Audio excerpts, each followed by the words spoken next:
আসসালামু আলাইকুম দর্শক, আশা করি সবাই সুস্থ আছেন। বাংলা সংবাদ 24 এর পক্ষ থেকে আমি বেল্লাল হোসেন আপনাদেরকে স্বাগতম জানাচ্ছি। দর্শক, ইসরায়েলের উপর নিষেধাজ্ঞা দিতে যুক্তরাজ্যে 800 বিচারক ও আইনজীবীর চিঠি।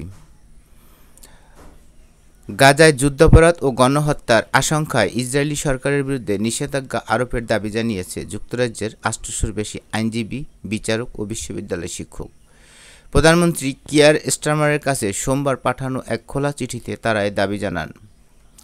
চিঠিতে উল্লেখ করা হয়, গাজায় গণহত্যা সংঘটিত হচ্ছে অথবা তা সংঘটিত হওয়ার গুরুতর ঝুঁকি রয়েছে। একই সঙ্গে সেখানে যুদ্ধাপরাধ, মানবতাবিরোধী অপরাধ এবং আন্তর্জাতিক মানবাধিকার লঙ্ঘনের কথাও বলা হয়েছে। চিঠিতে যুক্তরাজ্যের সুপ্রিম কোর্ট ও আপিল আদালতের সাবেক বিচারপতিদের পাশাপাশি আন্তর্জাতিক আইনের বরেণ্য ব্যক্তিদের স্বাক্ষর রয়েছে।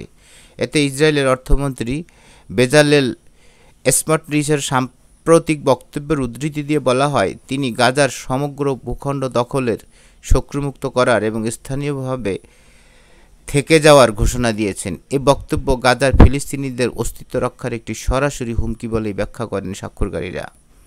চিঠিতে বলা হয়, গাজায় ফিলিস্তিনি জনগণের ধ্বংস ঠেকাতে জরুরি ও দৃঢ় পদক্ষেপ নেওয়া আবশ্যক। এ লক্ষ্যে অবিলম্বে নিঃশর্ত ও স্থায়ী অস্ত্রবিরতি নিশ্চিত করার আহ্বান জানানো হয়। একই সঙ্গে গাজার মানুষের জন্য জরুরি, নিঃশর্ত, বাধাহীন মানবিক সহায়তা প্রবাহ ফের শুরু করারও দাবি জানানো হয়।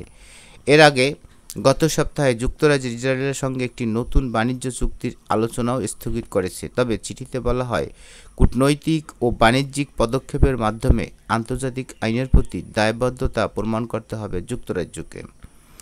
ঠিকই, যুক্তরাজ্যের জনগণ যে প্রতিবাদ তুলে ধরেছেন, এটা হওয়ারই কথা। কারণ সরকার কিন্তু যুক্তরাষ্ট্রের সাথে সব জায়গাতেই অংশগ্রহণ করে, হোক সেটা ন্যায় কিংবা অন্যায়, কোনো ব্যাপার না।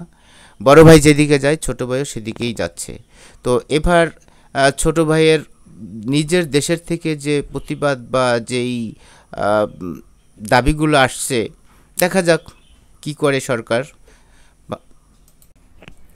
বন্ধুরা, আজকের ভিডিও এ পর্যন্তই। ভিডিওটি ভালো লাগলে চ্যানেলটি সাবস্ক্রাইব করে আমাদের সঙ্গেই থাকবেন এবং আপনার মতামত কমেন্টে জানাবেন।